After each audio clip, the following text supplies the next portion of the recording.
రంగా అమ్మా నువ్విక్కడున్నావా?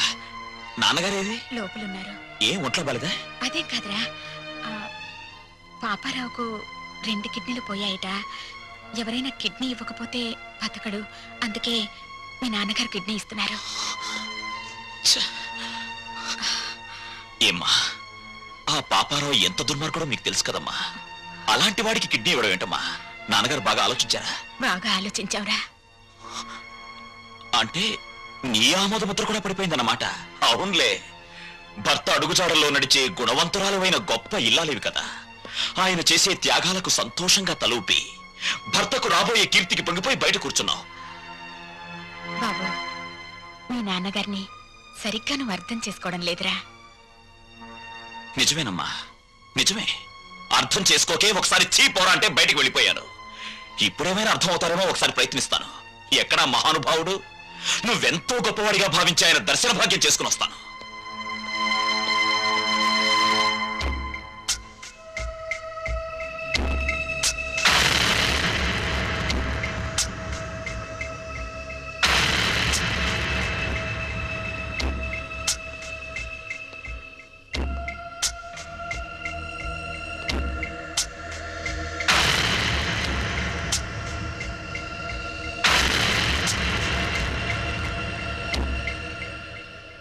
మీ నిర్ణయాల వల్ల భార్యతో సహా లోకమందరి మెప్పు పొందగలిగిన త్యాగమూర్తి శ్రీ శ్రీ శ్రీ రఘురామయ్య గారు నమస్కారం. శత్రువుకి తన కవచకుండలాల్ని దానం చేసి తన ప్రాణాన్నే పణంగా పెట్టిన కర్ణుడు మీకు బంధువా? పక్షి ప్రాణం కోసం తన రక్తమాంసాల్ని కోసిచ్చిన శిబి చక్రవర్తి మీకు ఆదర్శప్రాయుడా? ఎంత మంచిని ప్రోత్సహిస్తున్నారు సార్. కానీ వాళ్ళంతా లోక కళ్యాణం కోసం త్యాగాలు చేశారు. మీరు లోకానికి చెడు మాత్రం చేసే ఈ పాపారావుని రక్షించి ప్రజల్ని భక్షించమని ప్రపంచం మీదకు వదలబోతున్నారు. ఇదే మీకు తెలిసిన నీతి, న్యాయం, ధర్మం. రేరంగా, నీ ఆవేశం నీదేనా? నేను చెప్పేది కాస్త వింటావా? చెప్పండి చెప్పండి. లోకంలో ప్రతి వ్యక్తి తను చేసిందే సరైందనుకుంటాడు. అది మానవ నైజం. అక్కడ అమ్మ సమర్థించడాన్ని విని సంతోషంతో గుండె వేగం పెరిగింది. ఇప్పుడు తమరి వాదన విన్న తర్వాత ఆనందంతో హృదయమే పగిలిపోతుందేమో. చెప్పండి, త్వరగా చెప్పండి. రేరంగా, నువ్వు ఎంత వ్యంగ్యంగా మాట్లాడినా నేను చెప్పేది కూడా వినరా. వాడు పాపారావు అన్న విషయం పక్కన పెట్టు. ప్రస్తుతానికి తనవాడెవరూ ఆదుకోక ఓ మనిషి కిడ్నీ లేక చచ్చిపోతున్నాడ్రా.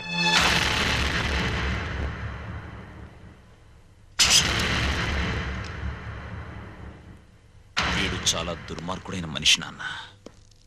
నిన్ను కష్టాలు పాలు చేయడమే వీడి జీవిత ధ్యేయం. రంగా, ఏం చేయబోతున్నావురా?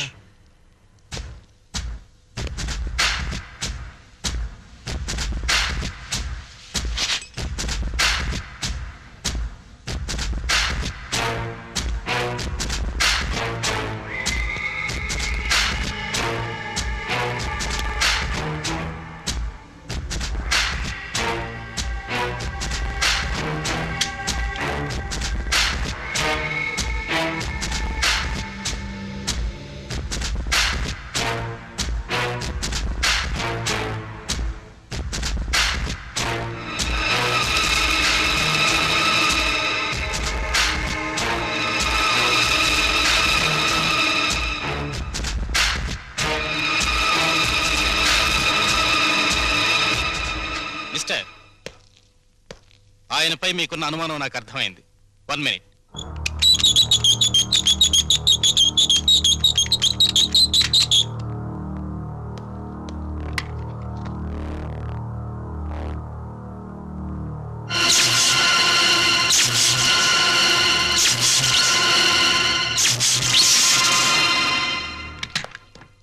ఆయన్ని షాక్ నుంచి కోలుకునేందుకు చేయాల్సిన ప్రయత్నాలన్నీ చేశాను. ఎనీహౌ, ఆయనకున్న కిడ్నీ ట్రబుల్ ముందు ఇదేమంతా. విషయం అర్థం చేసుకున్నాను.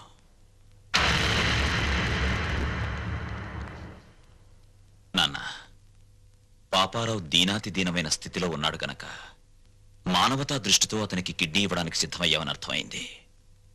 ఆ అవకాశం నాకివ్వు. పాపారావుకి కిడ్నీ నేనిస్తాను. రంగా, నన్ను రక్షించడానికి ప్రయత్నిస్తున్నావు కదూ? అలా ఎందుకు అనుకోవాలి నాన్న? నీకన్నా నాలో వయస్సుంది. బ్రతకడానికి 2 కిడ్నీలు అక్కర్లేదు, అర కిడ్నీ చాలు అన్న ఆవేశం ఉంది. వీటన్నిటికీ మించి నీ పెంపకంలో నేర్చుకున్న నీతి, నిజాయితీ, కృతజ్ఞత, బాధ్యత నాలో ఉన్నాయి.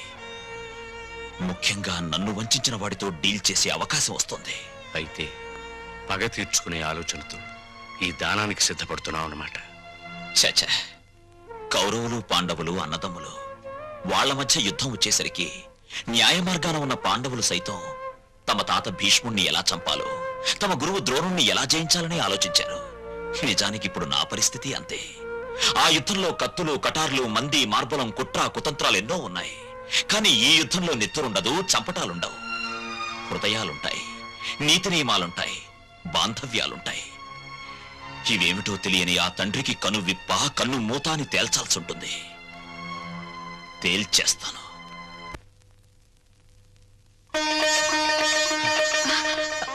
Excuse me. ఏమండి?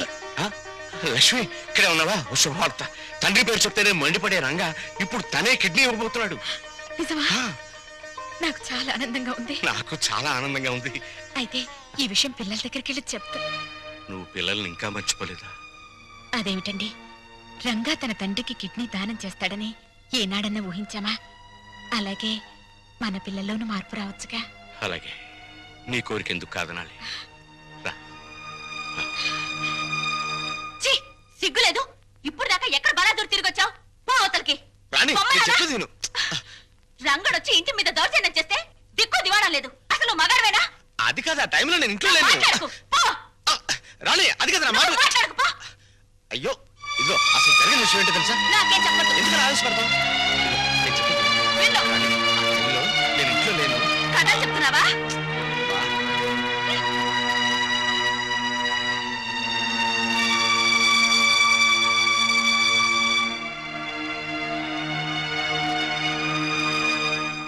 వచ్చేసారు అత్తయ్య. బాగున్నారా మావయ్య? నువ్వు బాగున్నావమ్మా? నేను బాగున్నాను. ఆ. ఏమండి, ఎవరొచ్చారో చూడండి. అత్తయ్య మావయ్య వచ్చారు. గౌరవనీయులైన నాన్నగారు, ప్రియమైన అమ్మగారు, పర్మనెంట్ గానే వెళ్ళిపోతున్నామని పెద్ద పౌరుషంగా వెళ్ళిపోయారు. ఎక్కడికి వెళ్ళినా టెంపరీ స్వాగతమే లభించిందన్నమాట. ఏమన్నా అంటే ఆత్మాభిమానం. అవునరా, అన్ని చచ్చినా ఆత్మాభిమానం మాత్రం చావలేదు. రా. పోండి. అత్తయ్య,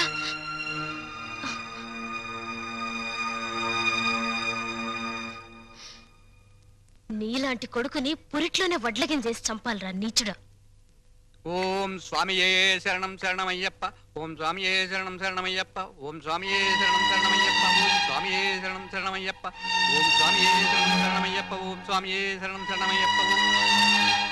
నమస్కారం, నమస్కారం. తమను చూస్తే ఏదో ఉన్నత కుటుంబం నుంచి వచ్చినట్టున్నారు. ఏమైనా కష్టాలా? మరి ఇంకే రండి, పంచుకుందాం.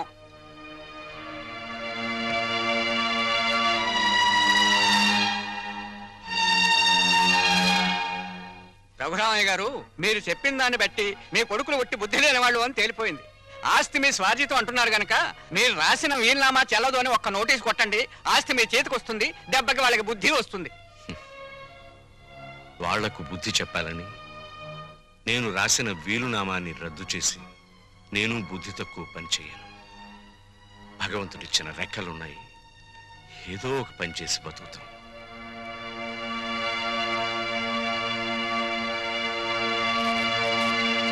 కొడుకులకు ఆస్తి పంచాల్సి వస్తే ఏ తండ్రైనా తన వాటా ఏమిటో ఖచ్చితంగా తెలుసుకోవాలమ్మా. అప్పట్లో ఏముండి పిల్లల్ని పెంచి పెద్ద చేశాం, ఇప్పుడు ఆ మాత్రం మాకు మేము సంపాదించుకుని బతకలేమా అన్న ధీమా శుద్ధ తప్పు. ఒక వయసు వచ్చాక మనసులో ఆవేశం ఉంటుంది తప్ప పూర్వంలా కష్టపడే సత్తా ఒంట్లో ఉండదమ్మా.